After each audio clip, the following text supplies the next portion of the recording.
Good morning, everyone. How's it going? Happy New Year's Eve. I'm retired. I don't know what day it is half the time. My husband reminded me that tomorrow's 2026, so we'll just stay home and eat. Anyways. But I want to give some hope to people whose children have decided to cut ties, walk away, ghost them, break up with them, whatever you want to call it.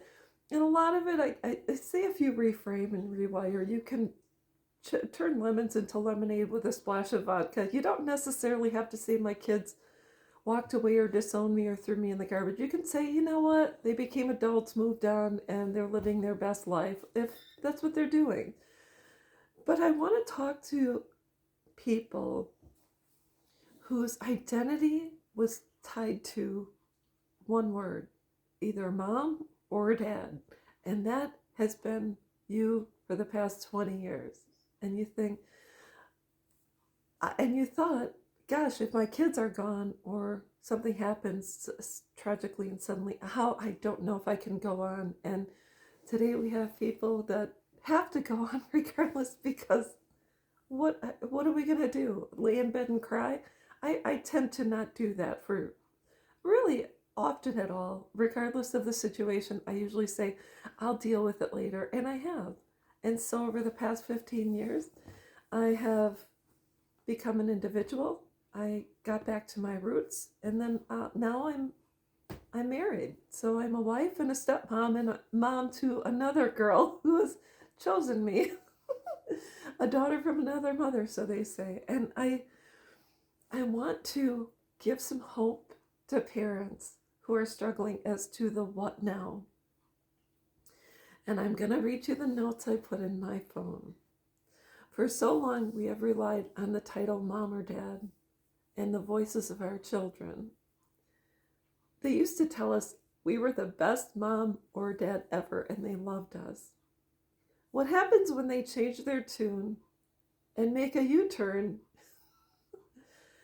We struggle because they're no longer around, filling us with sweet nothings. Your heart space is empty. What do we do? And I'm going to say, first and foremost, I think it's imperative we turn back to God. Because for so long, our children were at the top of the food chain. And when we don't have our spiritual homes in order, putting God first, then us, and then our children, we can be skewed regarding our value in this world. We must find our inner voice. We must turn to God, read His Word, and take in what He says about us being His children and the value we have in Him. We must use words of affirmation, planting seeds that sprout into messages of positivity. We were created beings before we became parents. No, I could say, well, it's really simple, but it takes time because when your mind starts to wander into a negative space, you have to bring it back. So let's say you're out and about and you start wallowing and feeling sorry for yourself. You have to do the hard work to dig yourself out of that hole before it is never ending. I'm going to just read you. I said, what does God say about us? God, in God's eyes, we are His purposeful creation, fearfully and wonderfully made. You were created for a purpose. You are not an accident. God knit you together in the womb and has plans for you. He loves you so much, He gave Jesus to die on the cross for you, showing you infinite value.